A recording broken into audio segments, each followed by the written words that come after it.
Hello and welcome back to Boxing Bouts Unleashed. Sorry for my little hiatus, I've just been busy, but starting next week I'll upload 2 videos with a highlight and a commentary video. But today, let's start with a commentary video where I'm going to be creating a fight card for a potential Gervonta Davis vs Isaac Cruz 2 clash. This video has been inspired by Better MMA, who does this for UFC fights, so I decided to do it for Gervonta Davis vs Isaac Cruz 2 if it were to happen. So take note that this video does not account for the streaming parties and promotional companies who have clashing, so I just made these interesting fights happen. So maybe they could potentially happen one day, but for now these are some cross promotion fights that I do want to see happen. So let's get started on with the main event, Gervonta Davis vs Isaac Cruz 2. We have the main event of Davis vs Cruz, where both are coming off victories, with Tank defeating Ryan Garcia and Cruz defeating Giovanni Cabrera. This fight has a bit of hype to it due to Isaac Cruz's performance against Gervonta Davis in their first outing, where Davis seemed to struggle against landing his normally powerful shots on Isaac Cruz, and Isaac Cruz using his defense to his utmost limits. This fight gives us an interesting matchup, as we have 2 short fighters who prefer to fight on the inside and both having good power. Going over Isaac Cruz, he uses the Mexican philosophy of boxing, but using a peekaboo style instead of a high guard, where he comes in to rush in and batter his opponent. This strength allows him to duck under the punches and unleash his vicious hooks. Even with all this strength, he does have some weaknesses, such as his lack of ring IQ, overcommitting to his punches, and him getting easily frustrated. Cruz has shown the lack of ability to cut the ring, which loses him points, as seen with the Gervonta Davis bout. He also seems to easily get frustrated, as we see in the Giovanni Cabrera fight, where he couldn't knock him out early. He seemed to resort to headbutts and trying to use some dirty tactics. Isaac Cruz has also shown to overcommit to his punches, which could leave him open to a good counterpuncher like Davis. As mentioned before, Davis is a slick counterpuncher with good strength to go along with it. Davis makes use of ring IQ and is a well-disciplined fighter, as he knows even if he loses the first few rounds, he knows he can just come back in the other later rounds, where he usually comes out with the victory by KO or by stoppage. The only weakness I see in Davis is he hasn't struggled in the ring yet. He hasn't had an opponent that has pushed him to his limits and forced him to go all out. The only opponent who has ever done that was Isaac Cruz, and even then he was fighting with a broken hand. But still, this could lead him to facing a situation where even when he's disadvantaged, he wouldn't know what to do. It could either lead him to trying to cruise to a unanimous decision or end up getting knocked out due to his uncomfortability in this situation he's been dealt with. A weakness I've seen with Gervonta Davis is during his Hector Luis Garcia bout, he seemed to have had an attitude and was angry, since he seemed to want to brawl with Hector Luis Garcia on the inside. This was pretty good for him as he ended up winning, but this could be his downfall also, as he would stray away from his original style. Since unlike the time he fought Rolly Romero, where he used counter punching, and even though losing the first few rounds, he was waiting for that decisive blow. But anyways, I would lean towards Gervonta Davis, but leave a comment down below on who do you think wins this fight. So let's get started with our first undercard fight, Vergil Ortiz Jr. vs Brian Carlos Castano.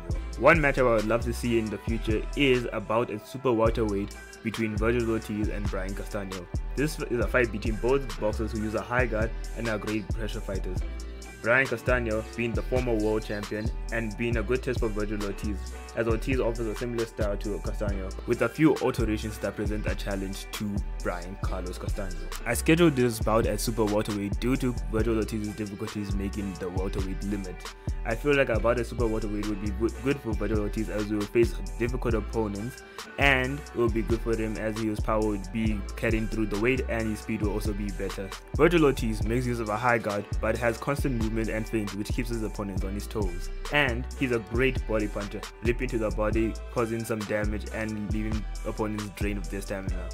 Vergil Ortiz also incorporates a stiff and strong jab, which is able to drop most unsuspecting opponents. This high guard is very effective at blocking incoming damage and also making use of defense. The only downside of using the high guard is he was vulnerable to uppercuts, which has been shown from the edgy Velasquez fight.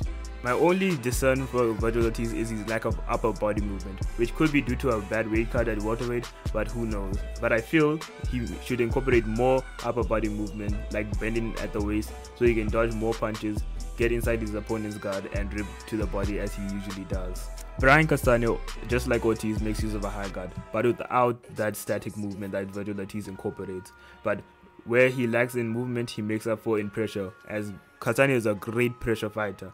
keeping fighters on their toes and always on the retreat. So I feel like Brian Carlos Castano, even though having less movement, makes it up with his good ring IQ and dominance in the ring. The only weakness I see plaguing Castano is that his high guard is too high, that it leaves his body open, which could be detrimental when he fights Vergil Ortiz, who is known for having good body punching.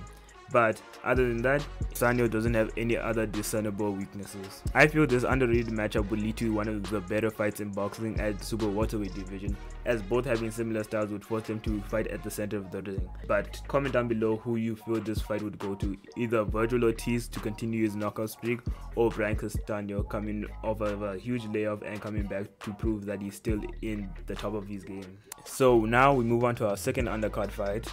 Andy Cruz versus Maxi Hughes. There are a couple of different factors for why I chose this fight to be made. One is for a good style matchup against a slick southpaw counterpuncher like Maxi Hughes and a good slick Cuban boxer like Andy Cruz. Another factor is Maxi Hughes needs a comeback fight in order to at least attain another world title. So I feel like petitioning for the IBF by fighting Andy Cruz would be a good start. And for Andy Cruz to make sure he gets put on the IBF rankings would be better so he can rush to a world title. And the final reason I chose this fight is due to the popularity of Gervonta Davis versus Isaac Cruz too. The popularity of this fight will boost the undercard fighters and make people want to watch them more, which in turn will increase their stock in the boxing market. Andy Cruz is the Olympic medalist and Olympic boxer who has been hyped up by the media and has already had his first pro fight against Juan Carlos, where he won the IBF international belt. Andy Cruz uses the slick Cuban boxing style, which promotes hitting and not getting hit, sticking on the outside, and using a jab and using movement to stick away from the opponent. While Maxi Hughes has a southpaw style, which also makes use of outboxing, but is more aggressive and prefers to fight on the back foot. I like this fight due to boosting Andy Cruz's experience in the professional boxing scene, fighting a decently skilled opponent in Maxi Hughes, and Maxi Hughes being able to prove to the boxing world that he still has the same caliber of skills that he's shown to win the IBO World Lightweight title. Even though we have little display of Andy Cruz's professional boxing career, his amateur career can make up for it, as we see that he's still confident, but the only flaws I see him is maybe still having that amateur mindset, which could lead him to not knowing to push against another boxer in the final rounds of a fight, which could in turn lead to his loss.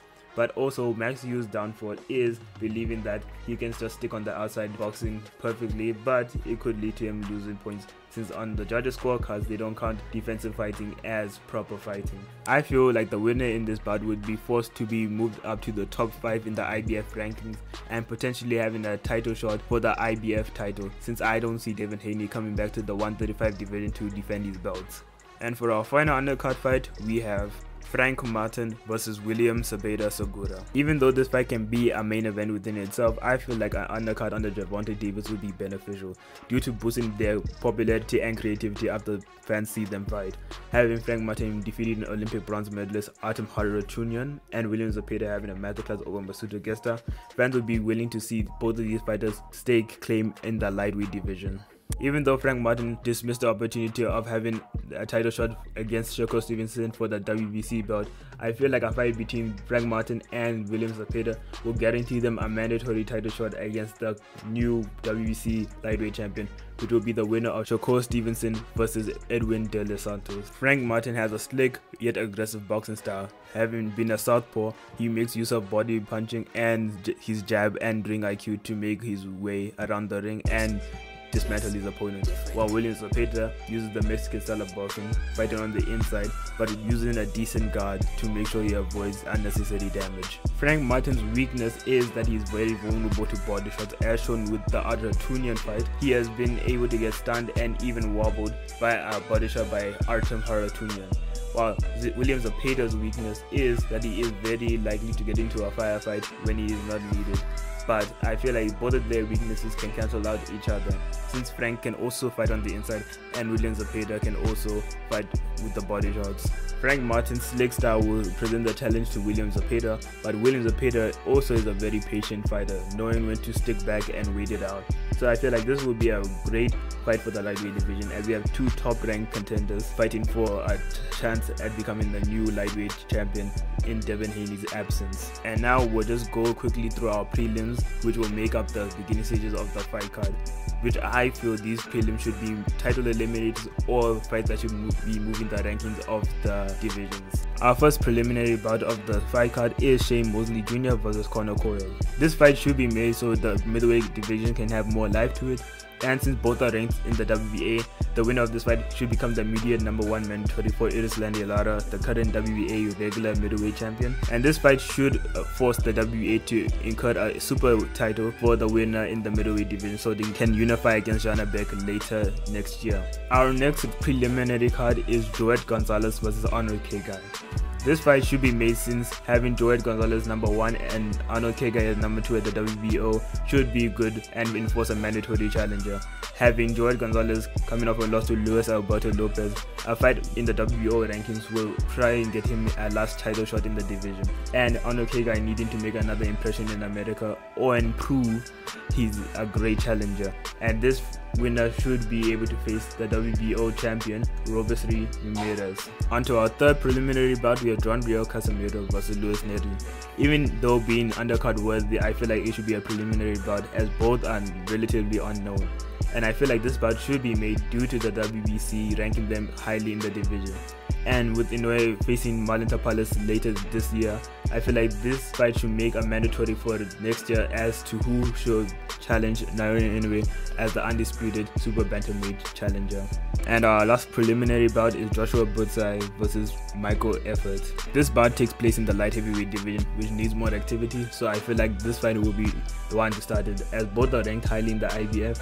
The fight between those two would have the winner become the new #1 mandatory in the IBF, or they can be challenged by another challenger like Dimitri Bivol, who's the WBA super champion, and try to fight for that belt. But I feel like this will move them forward in the IBF division and will breed more activity in the light heavyweight division. And this is my stacked card for Gervonta Davis versus Isaac Cruz too. Let me know down below if you want to see any of these fights actually happen in real life, and whether or not you would want to see these become actual main events too. Anyways, this is your boy TJ. I'll see you later, fight fans.